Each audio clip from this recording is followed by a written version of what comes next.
to the Center of Excellence, which is Lagos. And we'll be looking at some of the investment of the current administration in improving the infrastructural quality right here in Lagos State, vis-a-vis the Themes Plus agenda of Mr. Governor, Mr. Babajide Sanwo-Olu. We have with us in the studio Otunba Bestman Nze-Jumbo, President, Team Nigeria Change for Change. It's a pleasure to have you. Thank you. It was my pleasure. Okay, no doubt about it. Lagos is like the America of Nigeria, and then year in, year out, monthly, daily, we see people coming into Lagos, and the population kept increasing every hour. And so for a state like Lagos, those running the affairs of the state would have no choice than to invest in infrastructural development of the state. But what will be your critical assessment of the current governor of Lagos State when you look at the quality of infrastructure that it met on ground and what we have presently? Thank you. My assessment doesn't have to be critical. Because... Okay, make it objective. Very objective. And you see, I said something to them, and I said to them that as the way Lagos is going, and the way Babajide Sanwo-Olu has done with Lagos, Lagos is practically becoming a second world economy in a third world country. How do you mean? If you look at it, if I isolate Lagos from Nigeria, the speed of development, the regularity of special interventions in Lagos, is just a matter of time before Lagos will scale into the second world economy rating. It's already the fifth largest economy in Africa. And in that Africa, Nigeria is also included. So if you take away Nigeria, you only have about 4 countries that are richer than Lagos. And this escalated, got better under Sanwo-Olu. We've seen a development from the days of Asiwaju Bola Ahmed Tinubu, and it's been steady. I tell somebody, if anybody who has his brains fixed sits on that governor seat in Lagos, he should succeed, because Lagos could go on autopilot. Now, we are now blessed with somebody who I say, most times when we discuss, it's a blessing to Lagos at such a time as this. What would it have been if it wasn't for the intellectual sagacity of Sanwo-Olu during COVID for Lagos? And Lagos went through COVID and came out almost as if nothing happened. NSAS was one major catastrophe that hit Lagos immediately Sanwo-Olu got into power. And like what the Yorubas would say, in his Omoluabi nature, he warmed through it before settling down to some infrastructures that we would look at on this program today. I'm glad that you ended, that response on that note, saying that we would look at some of those infrastructure that Mr. Sanwo-Olu's administration have actually consolidated on. In the last 6 years, for you personally, what would you consider as the greatest infrastructure that Lagos saw or Lagos witnessed in the last 6 years? Well, or maybe we can catalog your top 5. I've had to change my opinion over time. I'll see this and I'll say, wow, it can't be better than this. Okay, I'll start with when the day Sanwo-Olu came to open the Penn Cinema Bridge, which of course was started by Ambode. Right. That we must place things in the right perspective. Sure. But when he opened, the speed with which he opened that bridge, and I was like, wow, this is beautiful. Okay? The next thing I saw was that every road Sanwo-Olu did and every bridge Sanwo-Olu constructed must have street lights. And I was like, what we see outside Nigeria, the beauty, the aesthetics that catch our fancy, is because of lighting. And I was like, wow, this is good. There must always be lights and solar lights in Sanwo-Olu's bridges. It wasn't long. He came out with the project and he said it's going to open about 60 about 50-something schools, 60 roads in 8 weeks. I said, this can't be possible. This couldn't be possible. But when you opened I think it was the 45th road, I gave up. I said, man, we're not talking of landmark, okay, let's say the legacy projects. So is building the biggest child hospital in Africa, Mercy Hospital that you and I used to know. Is being rebuilt totally. And you look at that, you say, wow, it can't be better than this. Remember, do you picture the Okwebi to Ojota link bridge? That is massive. But you see, we have a situation where we live in a country, because of political opposition, there are people who have developed themselves into seeing problems in every solution. Instead of seeing solutions to problems, they see problem. As they are launching that, they say, Kilo Shaker, what did he do? But then, we've seen such gigantic... Can you beat the blue line? I mean, sometimes I'm outside the country, and as I'm entering the train, I say, what is it? We have it in Lagos. Just like, we should now see the one that is going to Agbado. I think that's the popular line, going to Agbado. It's just a matter of time from now, the traffic situation in Lagos will ease out. Why? The intermodal connections options of the transportation system, the waterways are being improved now. More ferries. You can actually take a ferry from Ikorodu to the nearest water point. You come down, you take a BRT to the next point, and you enter your train. What else are we looking for? Right. It's just a matter of time. Because I was with the Transport Commissioner, Mr. Shiwashiemi, the other day, and he was showing me the plan of linking the transport system of Lagos to each other. With the rates at which they are going, if nothing stops it, of course, Lagos, no other party can win Lagos. Okay. And that's one thing that's helped us. So if they don't stop it, I can tell you that in the next 5 years, we'll be looking at this transport situation and look and say, wow, there was a time that I used to traffic in Lagos, because we have dealt with it.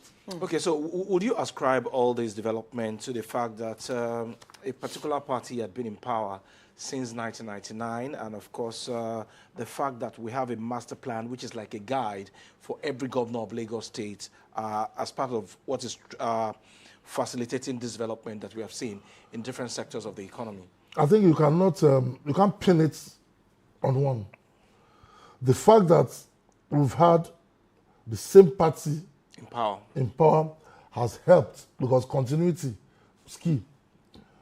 When Lagos drew up its developmental plan under Asiwaju, I think it was up to 2020. Yes. Under Fashola, they increased it to 2030. Now I think the plan is up to 2050. And it is set for everybody to look into and continue. That also helped. But above it all, we've had men of sound intellectual bent with what I call a matching imaginative temperament ruling Lagos. After Asiwaju, we had a Fashola. I mean, it will take an insincere person to try to fault the brain of a Fashola. After Fashola, we had Ambode. Whether his politics was right or not, Ambode did well in terms of infrastructure.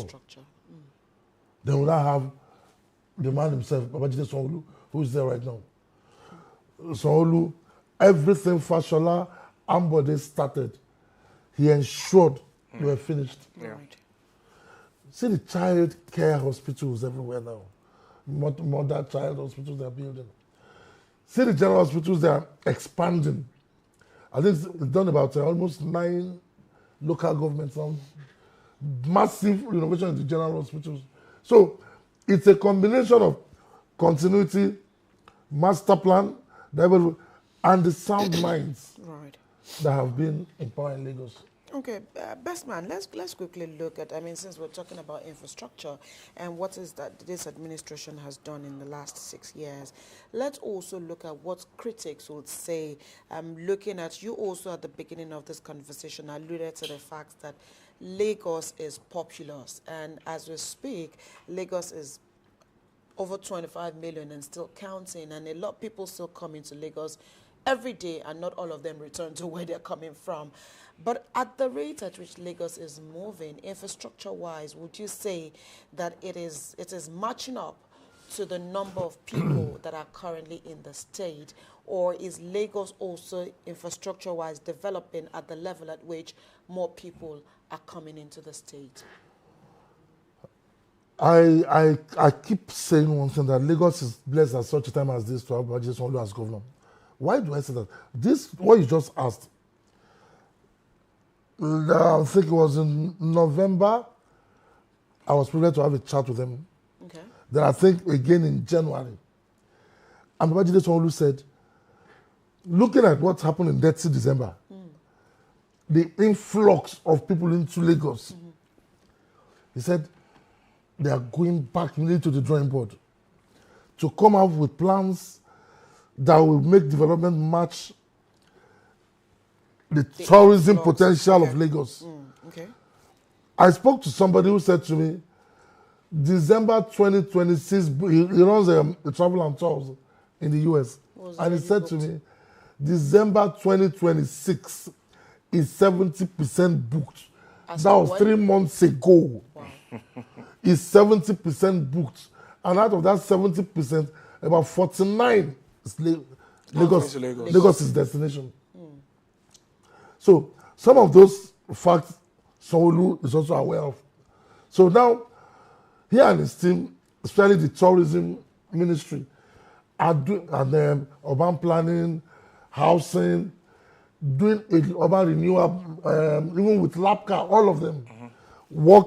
Tokunbo Wahab is involved, working extensively to at least match the pace at which Lagos is going, population-wise, so that the deficit with infrastructure might not be so telling on the state and on the people.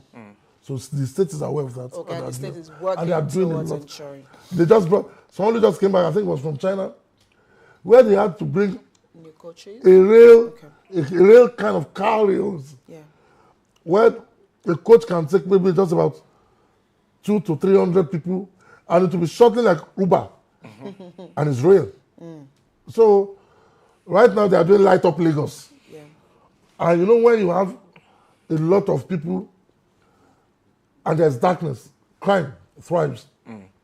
So now they're doing all that. I think the blueprint is there to match the rate of the development. influx. Oh, okay, I'm happy that you raised the issue of security. We have seen investors coming to Lagos because of the relatively peaceful nature of Lagos State. And just last week, during the ministerial press briefing, it was stated clearly there that Lagos State actually generated 2.6 trillion naira in 2025.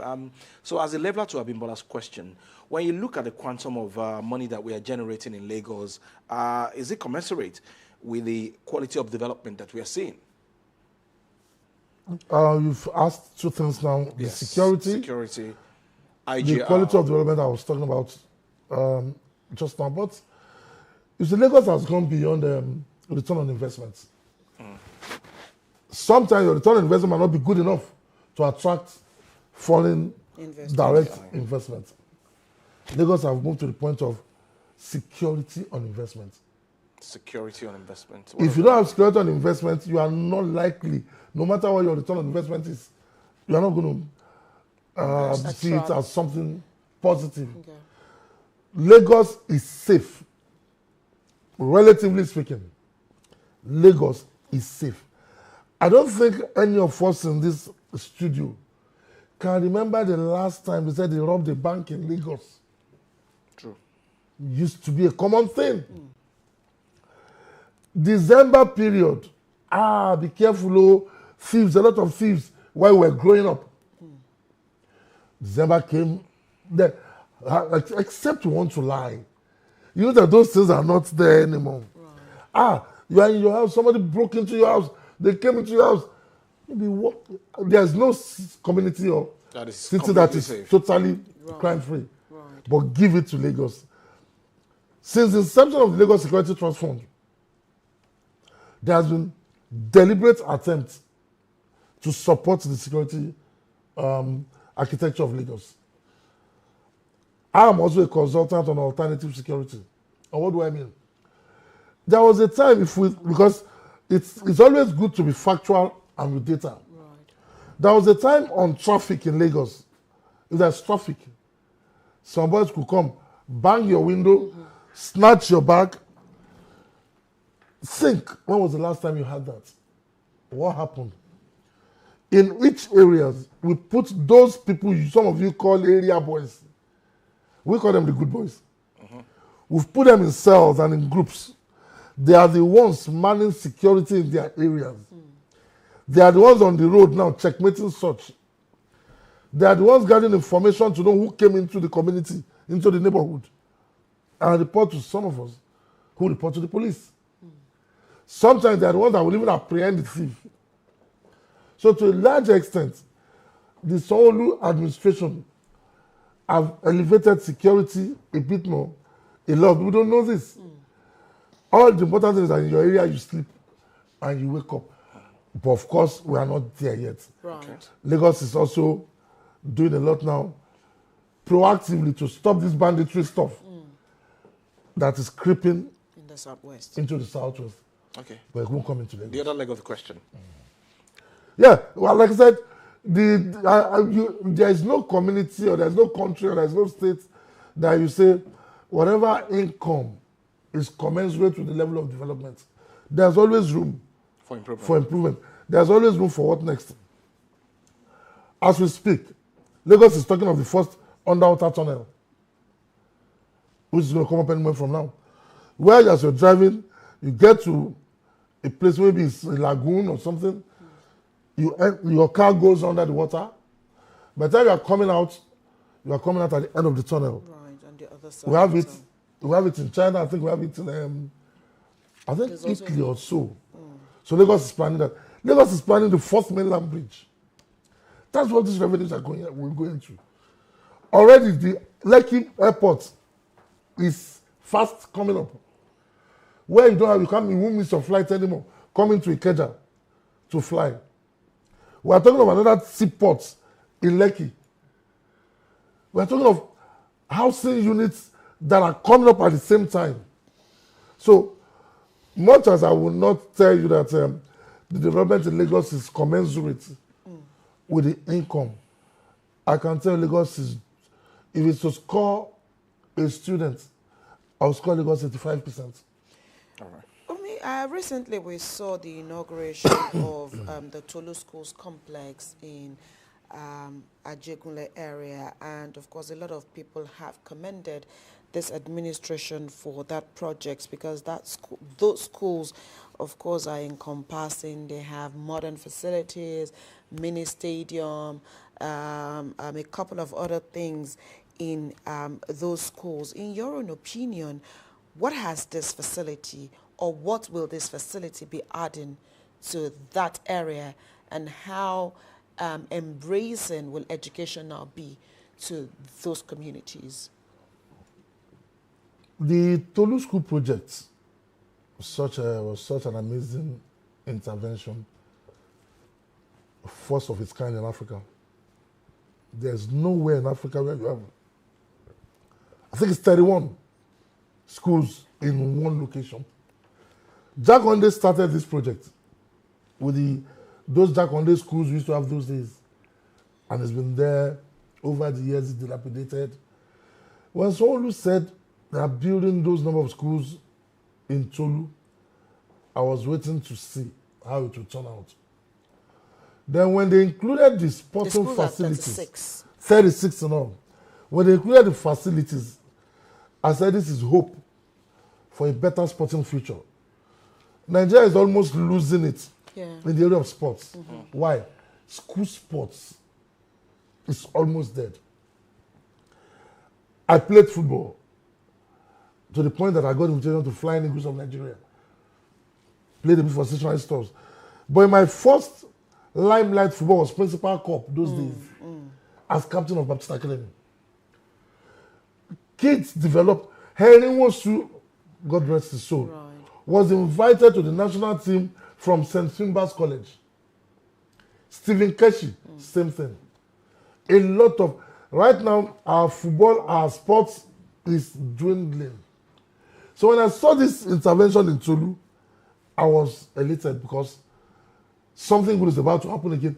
Couple with the fact that Ajegunle was a cesspool of talents. Right. And this school is a Right core there. Ajegunle. So there is nothing else to say about the school apart from just say thank you to Sanwo-Olu and his team that could put this together. Okay, even though we are not where we ought to be yet, we are on that path. Okay, so for the next administration that will be coming after Sanwo-Olu, and the fact that another round of election is around the corner, what do you think will be the push or the guide for Lagosians as they decide who is going to become the next governor of Lagos State? So looking at what they are enjoying so far and what they have seen. At the risk of sounding political or partisan, I make bold to say we know the next governor of Lagos State.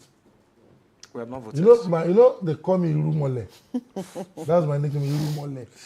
And I've seen, seated here, I can tell you that come next swearing in, we will be swearing in Kadiri Amzat as our governor.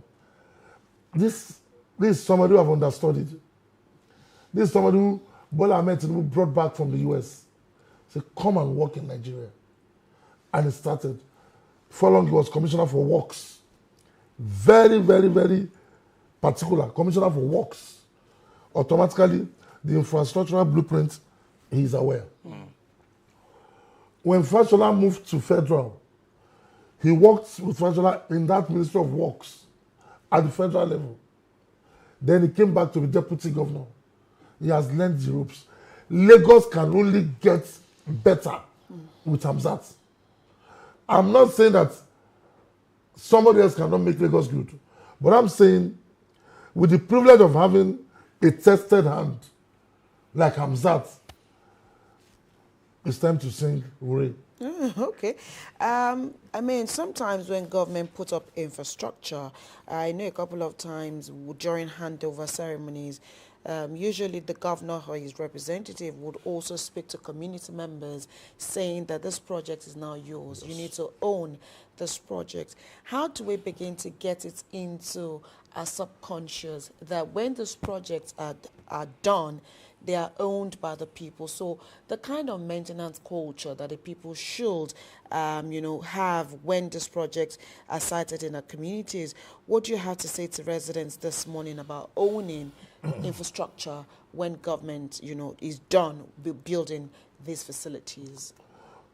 In all sincerity, I've not seen any government that hammered on this point as much as Sanwo-Olu. Every project Sanwo-Olu is saying, own it. He has never ceased to say it. And it was strange to me. When they came to commission a road, a bridge in Okera Ogba, and he said, I'm handing over to the community. The Baales, the Obas is yours.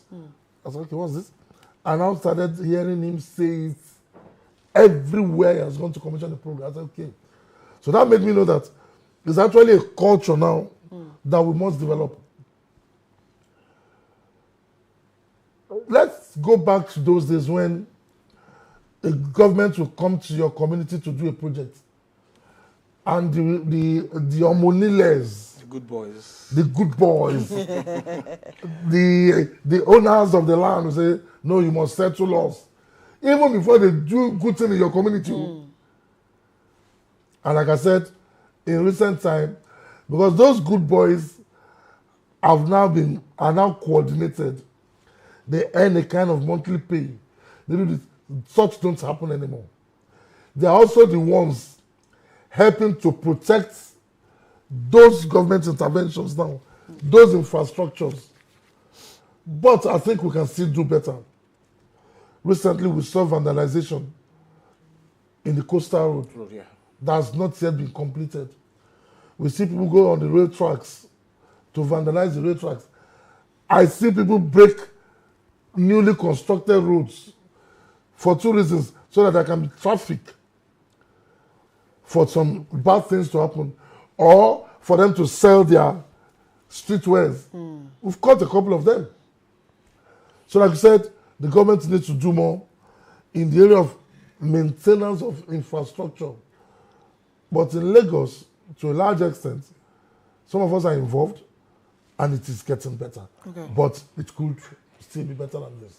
Okay, so the task of moving Lagos forward is a joint venture then between the government and the people. So for those that are watching us right now, and they are not yet in the tax bracket of Lagos State, yet they are enjoying so much of dividends of democracy, what do you have to say to them so that Lagos will continue to grow? You see, sometimes, no matter how factual we are, we can also be a bit sentimental. Before I go out and somebody say, I know, he's supporting oppression. No. There is no country in the world that does well without a well-oiled tax system. Unfortunately, over the years, people feel they've not seen government, they've not felt government as they ought to. But I also say this over the years also, but maybe because I've lived in countries outside of Nigeria, and I noticed that Nigeria was just like that country, that Nigeria as a country was like that girl without a job who uses an iPhone 17 Pro Max and she's jobless. We were living above our means as a country.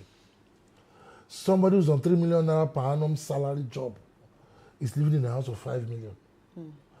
Where is the difference coming from? Somebody who is in the civil service, have kids abroad, has about 2 or 3 houses in Lagos. Where is the money coming from?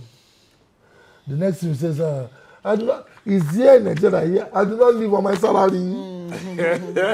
So what do you live on? So that is still that corruption we talk about. So when we now talk about being taxed appropriately, people feel I am by no means, I'm not a big man. I'm just somebody who might not be hungry.